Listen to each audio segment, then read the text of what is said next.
Hello बच्चों, आज हम क्लास 10th का चैप्टर 2 संघवाद यानी फेडरलिज्म पढ़ेंगे। और इस चैप्टर में संघवाद क्या है, उसकी क्या विशेषताएं हैं, संघवाद और एकात्मक शासन व्यवस्था में संघीय शासन व्यवस्था और एकात्मक शासन व्यवस्था यानी फेडरल और यूनिटरी सिस्टम ऑफ गवर्नमेंट में क्या डिफरेंस है, भारत में संघीय व्यवस्था अपनाने के क्या कारण है और भारत की संघीय व्यवस्था का क्या रूप है, उसकी क्या विशेषताएं हैं, ये सभी हम इस चैप्टर में पढ़ेंगे। तो संघवाद में सबसे पहले संघवाद की परिभाषा, संघीय व्यवस्था होता क्या है।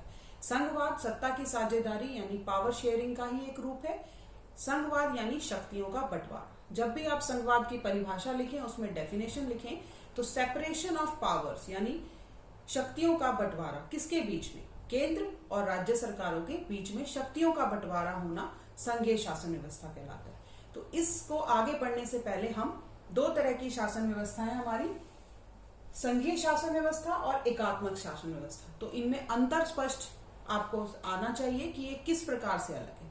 संघीय शासन व्यवस्था, इंडिया, यूएसए, कनाडा जैसे देशों ने संघीय शासन व्यवस्था को अपनाया है और ब्रिटेन, फ्रांस, जापान जैसे देशों ने एकात्मक शासन व्यवस्था को अपनाया है। संघीय शासन व्यवस्था यानी फेडरल सिस्टम और एकात्मक शासन व्यवस्था यानी यूनिटरी सिस्टम, दोनों ही एक दूसरे से बिल्कुल अलग है। संघीय शासन व्यवस्था में जो सत्ता होती है, जो अधिकार होते हैं, वो केंद्र और क्षेत्रीय जो इकाइयां हैं, क्षेत्रीय जो सरकारें हैं यानी राज्य सरकारें, उनके बीच में बटे होते हैं। परंतु एकात्मक शासन व्यवस्था में सारे अधिकार केवल केंद्रीय सरकार के पास होते हैं। संघीय शासन व्यवस्था में 2 स्तर या 3 स्तरों की सरकारें होती हैं। केंद्र जो है वो राष्ट्रीय महत्व के विषयों के बारे में उनके अधिकार क्षेत्र होते हैं और जो दैनिक शासन संबंधी अधिकार क्षेत्र जो होते हैं वो राज्य सरकारों के पास होते हैं। परंतु एकात्मक शासन व्यवस्था में सरकार का एक ही स्तर होता है और सारी इकाइयां, बाकी इकाइयां केवल केंद्र सरकार के अधीन ही होती हैं। केंद्र सरकार और राज्य सरकारों को आदेश नहीं दे सकती किसमें, संघीय शासन व्यवस्था में, क्योंकि दोनों ही स्तर की सरकारों के अपने अपने अधिकार क्षेत्र होते हैं। तो केंद्र सरकार राज्य सरकारों को किसी प्रकार का आदेश नहीं दे सकती क्योंकि राज्य सरकारों के पास अपनी शक्तियां और अपने अधिकार लिखे होते हैं, संविधान में उनका वर्णन है। परंतु एकात्मक शासन व्यवस्था में सरकार जो है वो प्रांतीय यानी क्षेत्रीय सरकारों को आदेश दे सकती है। संघीय शासन व्यवस्था में दोनों ही स्तर की सरकारें, केंद्र सरकार और राज्य सरकार, केवल नागरिकों के प्रति जवाबदेह हैं, ना कि एक दूसरे के प्रति। तो भारत में, क्योंकि अब यही क्वेश्चन उठता है कि भारत ने संघीय व्यवस्था को क्यों अपनाया, तो भारत में क्योंकि एकता को बनाए रखना, भारत की अखंडता को बनाए रखने के लिए, और भारत में जो इतनी विभिन्नताएं हैं, क्षेत्रीय आधार पर, भाषाई आधार पर, जाति आधार पर, धार्मिक आधार पर, भारत विभिन्नताओं का देश कहलाता है। तो भारत में जो इतनी विभिन्नताएं हैं उन सब में सामंजस्य, कोऑर्डिनेशन बनाए रखने के लिए भारत ने संघीय व्यवस्था को अपनाया ताकि सभी लोगों का समान रूप से, सभी राज्यों का, सभी भौगोलिक क्षेत्रों का विकास बराबर हो सके। तो केंद्र और राज्य सरकारों के बीच में शक्तियों का बंटवारा जो है भारत में किया गया है और भारत में संघीय व्यवस्था को अपनाया गया। अब क्वेश्चन उठता है बेटा कि संघीय शासन व्यवस्था में शक्तियों का बंटवारा किस प्रकार होता है। ये पिरामिड की तरह होता है, पिरामिड, जिसको हिंदी में ऊर्ध्वाधर कहते हैं, पिरामिड की तरह। पिरामिड में सबसे ऊपर आता है केंद्र, सेंटर गवर्नमेंट के पास सबसे ज्यादा राष्ट्र हित के, जो हमारे नेशन सिक्योरिटी के जो टॉपिक्स हैं, जो अधिकार हैं, उनके पास दिए जाते हैं। उसके बाद आते हैं राज्य सरकारें और तीसरा स्तर भी हम इसमें पढ़ेंगे कि भारत में 2 स्तरों में नहीं 3 स्तर पर शक्तियों का बंटवारा किया गया है। स्थानीय स्तर यानी हमारी पंचायत और ग्राम सभाएं जो हैं वो स्थानीय स्तर पर आती हैं। संघीय शासन व्यवस्था में बेटा 2 प्रकार से गठन संघीय शासन व्यवस्थाओं का किया जाता है, एकीकरण और विभेदीकरण। संघीय शासन व्यवस्थाएं 2 प्रकार से गठित की जाती हैं। पहला तरीका है जब स्वतंत्र राष्ट्र जो हैं एक साथ इकट्ठे आकर बड़ी इकाई के रूप में अपना गठन करें, एक साथ इकट्ठे हो जाएं।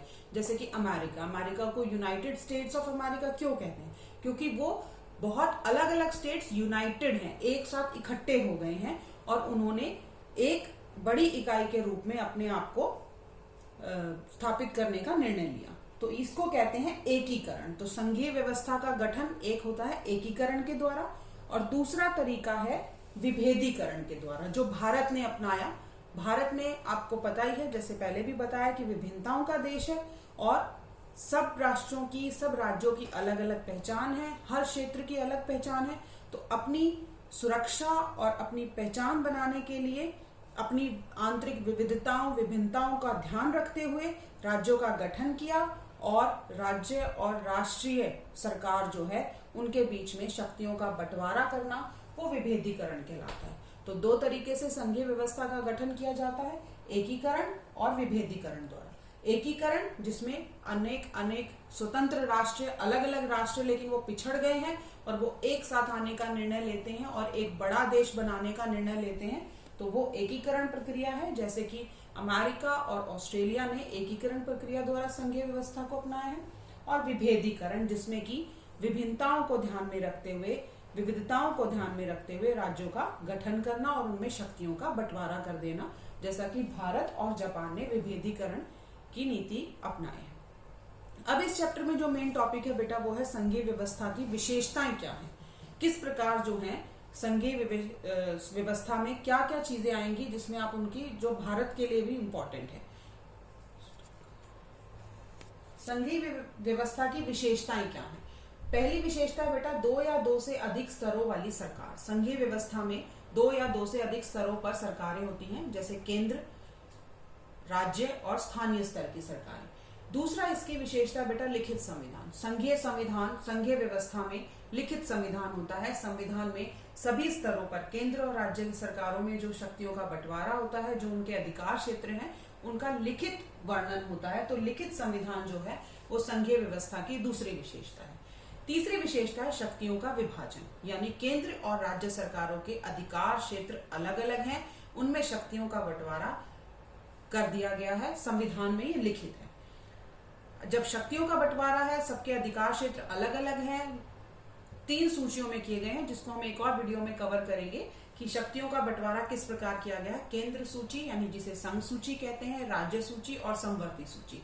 तीसरी विशेषता जो है बेटा, वो है शक्तियों का विभाजन।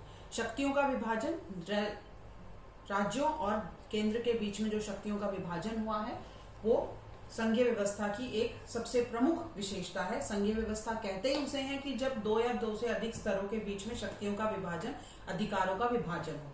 और भारत में ये विभाजन का वर्णन जो है संविधान में सूचियों के रूप में दिया गया है, जिसको हम अलग से एक वीडियो में कवर करेंगे। जैसे कि केंद्र सरकार के जो अधिकार क्षेत्र हैं वो संघ सूची में, राज्य सरकार के राज्य सूची में, और तीसरी एक और सूची है समवर्ती सूची, जिसमें कि कौन कौन से अधिकार क्षेत्र आते हैं, उन सभी का वर्णन है, जिसको हम एक और वीडियो में कवर करेंगे। चौथा जो विशेषता है वो है स्वतंत्र न्याय। चौथी विशेषता है बेटा स्वतंत्र न्यायपालिका। स्वतंत्र न्यायपालिका जो हमारी जुडिशरी इंडिपेंडेंट है, वो किसी भी सरकार के अधीन नहीं है। जब भी केंद्र सरकार राज्य सरकारों में अपने अधिकार क्षेत्र को लेकर कोई भी विवाद होता है, कोई झगड़ा होता है, तो उसका निपटारा जो है वो न्यायपालिका स्वतंत्र रूप से करती है। इसके अलावा संविधान और विभिन्न स्तरों पर जो शक्तियों का बंटवारा है, जो अधिकार क्षेत्र हैं, उनकी व्याख्या करने का अधिकार, समय समय पर उनकी व्याख्या करने का अधिकार, उन अधिकार क्षेत्रों की व्याख्या करने का अधिकार जो है वो न्यायपालिका को दिया गया है। पांचवी विशेषता बेटा, संविधान संशोधन में केंद्र व राज्यों की सहमति, यानी संविधान में संशोधन केंद्र सरकार नहीं कर सकती अकेले, उसे राज्यों की सहमति लेना आवश्यक है। दोनों मिलकर आपस में सहयोग कर ही जो है वो संघीय व्यवस्था चल सकती है। नेक्स्ट जो इंपॉर्टेंट है कि किस लिए भारत ने संघीय व्यवस्था को अपनाया, देश की एकता और विभिन्नता में सामंजस्य यानी कोऑर्डिनेशन बनाए रखने के लिए, उसमें सामंजस्य स्थापित करने के लिए संघीय व्यवस्था को अपनाया गया। और यही संघीय व्यवस्था की मूल विशेषता है कि देश की एकता और अखंडता और विविधता में सामंजस्य स्थापित करना। तो संघीय व्यवस्था के दोहरे उद्देश्य हो जाते हैं। तो पहला, देश की एकता को बनाए रखना, उसकी सुरक्षा करना, और दूसरा, क्षेत्रीय विविधताओं का पूरा सम्मान करना। राज्यों को अपनी क्षेत्रीय विविधताओं को सम्मान करने का पूरा अधिकार दिया गया है, और इसीलिए संघीय व्यवस्था जो है वो भारत में अपनाई गई। इसके साथ ही बेटा, बेशक संघीय व्यवस्था में दोनों का शक्तियों का बंटवारा है, लेकिन कहीं कहीं हमें देखने को मिलता है कि केंद्र जो है वो राज्यों से अधिक शक्तिशाली है। तो ये सब चीजें भी हमने अलग एक वीडियो में अब नेक्स्ट टॉपिक में कवर करेंगे कि किस प्रकार जो है संघीय व्यवस्था में केंद्र शक्तिशाली है और शक्तियों का विकेंद्रीकरण, उनका डिवीजन किस प्रकार तीनों स्तरों में किया गया है। ये दोनों ही टॉपिक हम नेक्स्ट वीडियो में कवर करेंगे। अब तक के लिए इतना ही। Thank you.